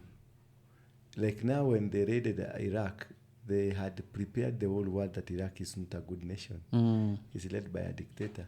So then they did their work and they made sure now Iraq has fallen into their trap, and immediately they struck it because of oils and because of everything. At some time when I was a Muslim, this thing was really real with these people. Like now Osama, they say Osama was trained, lived in America, Only now that they turned against him, that this man is the most dangerous person on earth, and then they goes, they kills him, and then they buries him in the middle of the sea. They threw him in the ocean. And the story dies. They create the story, they kill the story, and But how come not? A lot of people are poking holes at that. Those astronauts. One, I don't understand this man, Elon Musk. What do you think of Elon Musk? Elon Musk is another con man that's conning the world. He's a genius con man, or is it? No, like now you look at this guy for Facebook, is Mark Mark Zuckerberg. Zuckerberg. What he did, he just built an app, an application, just like anybody would build it. But because they had a motivation, they had something, they had an agenda to control and to get entire universal information, because through Facebook, you got everybody on that. And that is what they wanted. You go to this is Las Vegas, either Las Vegas or North Carolina somewhere. That's where they have their greatest, the biggest where all servers for Facebook are. And they have every information, including yours. About everything. Even that information you send when you are naked. They have it. They have kept it. So if they want to know about you, they have... and it is kept in America. It's their custody. Now they have moved. So if I run for president one day, my nudes will come out. Yes. You plan to strike the world, they bring you up. Now they have gone to the X, they are going to Twitter, TikTok to capture every person down there. And now they say, ni ya vijana. Then every kijana comes in, they have taken all their fingerprints and everything. Now, look now what Subaga was telling us. Now, the end of the phone has come. Yes. Now we are going to another thing different. What is this another thing that is different? It's the metaverse. The metaverse. What is it? It's a world that's not a world. It's the world, but not physically, but it's the world. So what is that? That's spiritual. And that is what we've been... It's a realm. That's where they have put us. They are putting us into another spiritual realm that they had not put. We were in this realm now. They have gotten us into the realm. This is why they had to prepare these two guys to go and stay for 200 days and then say we have discovered something. Yeah. What do you see for Kenya? You've talked about something happening potentially in April. Yeah. And so how does that play out for us? How do we position ourselves? How do we prepare ourselves? Preparing for ourselves is that being aware consciously and understanding spiritual realms. I would want people to really learn more about the spiritual realms and also understanding how God operates. The God, how does he operate? And also, very important to understand the numerology. This thing that you call astrology and numerology, those things, they lead people correctly and they take you to the direction of understanding. This thing that Jesus died and therefore he did everything. It's like Lou was saying, Raida has read the Constitution and you don't know what it is in the Constitution, then you come only to discover he didn't even himself read. We better understand the Bible, you understand the word and get deeper to it and become real. Don't be fake. Because most of us, we are fake, we are over-religious. We are fake, we don't understand what is happening around the universe, we don't understand what is happening around. When these people are smart enough to get into spiritual realms, we are just hanging there into the realm that is outdated, waiting for that day to come. So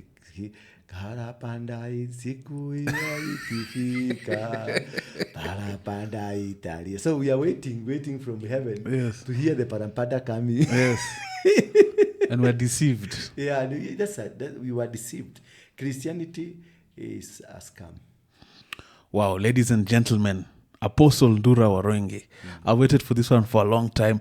I think I got all the questions I wanted to ask. I'd like to invite you back again. We can have a longer form. Yeah. Thank you so much for honoring the invite. I'd just like to thank you so much. It's been a pleasure having you on. It's a platform of objectivity, information, a range. It's been such a privilege. Thank you. Thank you so much for coming. Thank you too for having me. God bless you. I know I have more to tell you. Yes. I just didn't even open up. Yes. We didn't even We try. just scratched the surface. We didn't even try the microphone. It is untried. Yes. I'm coming to... You'll be back. I'll be back. Thank you so much. Definitely, under your invitation, I'll be back, and then we have something special. Thank you so much for Yeah, coming. yeah. It's been a pleasure. Thank you very much. Until next time, every other time with Eric, another riveting episode. Stay tuned. If you haven't subscribed, please subscribe. Every other time with Eric, Ndura Waruinge, it's a wrap.